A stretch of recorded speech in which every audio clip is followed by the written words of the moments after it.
사랑하는 기쁨의 가족 여러분, 안녕하세요. 오늘은 다 같이 사도행전 4장 13절에서 22절의 말씀을 묵상하도록 하겠습니다. 그들이 베드로와 요한이 담대하게 말함을 보고 그들을 본래 학문 없는 범인으로 알았다가 이상히 여기며 또 전에 예수와 함께 있던 줄로 알고 또 병 나은 사람이 그들과 함께 서 있는 것을 보고 비난할 말이 없는지라. 명하여 공회에서 나가라 하고 서로 의논하여 이르되 이 사람들을 어떻게 할까? 그들로 말미암아 유명한 표적 나타난 것이 예루살렘에 사는 모든 사람에게 알려졌으니 우리도 부인할 수 없는지라. 이것이 민간에 더 퍼지지 못하게 그들을 위협하여 이후에는 이 이름으로 아무에게도 말하지 말게 하자 하고 그들을 불러 경고하여 도무지 예수의 이름으로 말하지도 말고 가르치지도 말라 하니 베드로와 요한이 대답하여 이르되 하나님 앞에서 너희의 말을 듣는 것이 하나님의 말씀을 듣는 것보다 옳은가 판단하라. 우리는 보고 들은 것을 말하지 아니할 수 없다 하니 관리들이 백성들 때문에 그들을 어떻게 처벌할지 방법을 찾지 못하고 다시 위협하여 놓아주었으니 이는 모든 사람이 그 된 일을 보고 하나님께 영광을 돌림이라. 이 표적으로 병 나은 사람은 40여세나 되었더라. 오늘 우리가 묵상할 본문은 어제 우리가 나누었던 주일 설교와 닿아 있는 부분입니다. 어제 우리가 베드로와 요한이 공회에서 담대히 설교한 내용을 나누었죠. 그리고 그 자리에서 5,000명의 사람들이 하나님께 돌아오고 하나님의 표적을 부인할 수 없는 그러한 일들이 베드로와 요한 주변으로 일어나게 됩니다. 그리고 어찌된 일인지 공회의 사람들은 베드로와 요한을 처형하거나 옥에 가두지 않고 그들을 놓아줍니다. 아니, 처형할 수 없었고 옥에 가둘 수 없었다라는 표현이 더 맞을 것 같습니다. 왜일까요? 그 이유가 16절에 기록되어져 있습니다. 이 사람들을 어떻게 할까? 그들로 말미암아 유명한 표적 나타난 것이 예루살렘에 사는 모든 사람에게 알려졌으니 누구도 부인할 수 없는지라. 이들에게 나타난 표적이 너무나도 분명하고 뚜렷했기 때문입니다. 사랑하는 여러분, 우리가 믿는 기독교가 예수 그리스도를 믿는 것이 시간이 지나면서 삶과 굉장히 가까워지고 문명화되면서 우리 안에 이런 마음이 있는 것 같습니다. 예수님을 세련되게 믿자. 세련되게 믿는다는 것은 도드라지지 않게 믿는다는 거예요. 세상과 구분되지 않게 내가 예수님 믿는 그런 것을 의미합니다.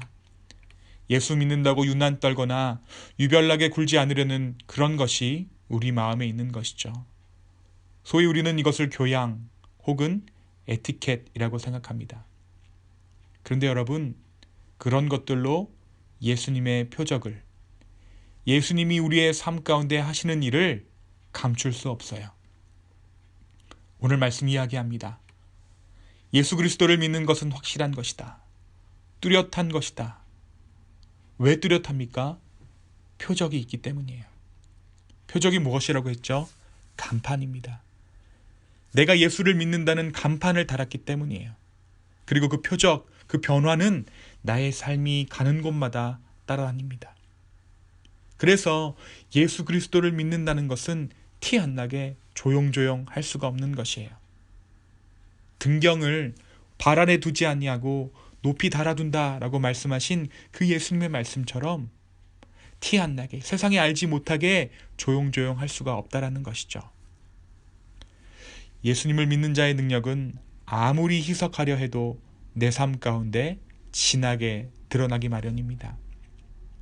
담배를 피우는 사람이 향수를 아무리 뿌려도 담배 냄새가 몸에서 떠나지 않고, 카페 사장이 자기 몸에 나는 커피 향기를 지울 수 없고, 꽃집의 아가씨가 몸에 나는 꽃향기를 지워낼 수 없듯이 예수 그리스도를 믿는 믿음의 사람들은 우리 안에 예수 그리스도의 향기를 지워낼 수 없습니다. 저는 오늘 우리의 말씀 가운데 정말 은혜되는 말씀이 있었어요. 그 구절은 우리도 부인할 수 없는지라. 바로 이 말씀이었습니다. 우리도 부인할 수 없는지라. 이 말을 한 사람들은 예수를 죽인 자들입니다. 소위 말해서 원조를 죽였어요. 그런데 프랜차이즈에서 능력이 나타나자 원조를 인정 안 할 수가 없습니다. 믿는 자의 삶은 이런 거예요. 우리의 삶에서 능력이 나타나면 세상 역시 예수 그리스도를 인정 안 할 수가 없습니다. 우리도 부인할 수 없는지라. 이것은 이들이 할 수 있는 자기들의 언어로 말한 또 하나의 신앙 고백인 것이죠. 많은 사람들이 기독교를 욕합니다. 그러나 우리의 삶 가운데 예수 그리스도의 표적들이 나타날 때 우리도 부인할 수 없는지라.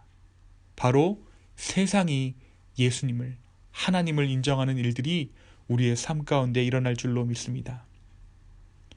이들이 베드로와 요한을 겁박합니다. 다시는 예수님의 이름으로 어디 가서 복음을 전하지 말라고 얘기해요. 그런데 여러분, 이게 그렇게 되었습니까? 아니죠. 예수님의 이름은 전해지고 또 전해졌습니다. 그것을 어떻게 증명합니까? 바로 여러분과 제가 지금 예수님을 믿고 있잖아요. 이들로부터 전해진 그 복음이 우리까지 전해졌잖아요. 이 표적들이 누구에게로 우리를 그리고 세상을 인도합니까? 21절입니다. 하나님께 영광을 돌림이라. 이들로부터 시작된 그 복음은 많은 사람들을 하나님을 바라보게 하였고 하나님께 영광 돌리게 하였고 바로 우리가 이 자리에 지금 하나님을 인정하며 하루를 살게 만들었습니다.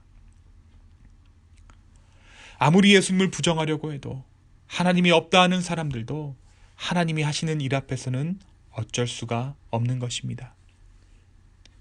22절에 병나은 사람이 40여세나 되었다. 이 말씀을 왜 누가는 굳이 집어넣었을까요? 40세는 바뀌지 않는 나이를 의미해요. 나면서부터 안진뱅이가 40년을 앉아 있었는데 이 사람이 40년 이렇게 살다가 나았다는 것은 바꿀 수 없는 그 무엇이 바뀌었다는 거예요. 비슷한 말씀이 어디에 있죠? 모세의 나이죠. 모세가 40세에 하나님의 부르심을 받잖아요. 자기 스스로 자기의 삶을 변화시킨 것이 아니라 하나님께서 그 인생을 변화시키듯이 오늘 말씀에서도 마찬가지입니다. 변할 수 없는 그 무엇이 하나님의 은혜로 하나님의 능력으로 바뀌는 거예요. 우리가 시쳇말로 하는 말이 있죠. 사람 안 변해. 그러나 오늘 말씀은 뭐라고 얘기합니까? 사람은 변합니다. 예수님의 손길이 닿으면 나도 변하고 도무지 변할 것 같지 않은 그 사람도 변하고 세상도 바뀝니다. 예수 그리스도를 믿는다는 것은 변화를 인정하고 변화를 기대하는 삶을 말해요. 표적이란 것이 무엇입니까? 표적은 변하는 거예요. 물이 포도주로 변하고 죽은 사람들이 산 사람으로 변하고 바로 변하는 것입니다. 주님께서 하시는 일들을 기대하시기 바랍니다. 우리의 오랜 기도 제목들, 좀처럼 변하지 않아 삶이 무력해지는 바로 그때 주님께서 여전히 일하시는 그 손길을 보게 될 것입니다. 그리고 그 표적들은 우리의 삶을 조금 더 하나님께로 가까이 가게 할 것이에요. 그리고 그 가까이 가게 됨은 하나님께 영광 돌리게 할 것입니다. 오늘 하루 우리를 변화시키시고 그 변화로 인해 세상을 하나님께로 인도하시는 그 놀라운 하나님의 섭리 안에 거하는 저와 여러분 되기를 예수님의 이름으로 소망합니다. 기도하겠습니다. 주님, 누구도 부인할 수 없는 예수님의 표적을 우리 안에 주셔서 감사합니다. 우리의 믿음이 그 변화로 말미암아 조금 더 잘할 수 있는 축복을 오늘 우리의 삶 가운데 허락하여 주시옵소서. 하나님이 계시지 않아, 하나님은 없어 라고 말하는 이 세상 가운데 우리의 변화가 하나님을 증거하고 증명할 수 있도록 주여 우리의 삶 가운데 진정한 변화를 허락하여 주십시오. 나의 말투가 변하게 하시고 나의 삶이 변하게 하시고 내가 세상을 바라보는 그 눈이 변하게 하여 주십시오. 긍휼의 눈을 허락하여 주시고 긍휼의 손을 허락하여 주시옵소서. 감사합니다. 예수님의 이름으로 기도하였습니다. 아멘. 오늘 하루도 주 안에서 평안한 그런 하루 보내시기를 예수님의 이름으로 축원합니다.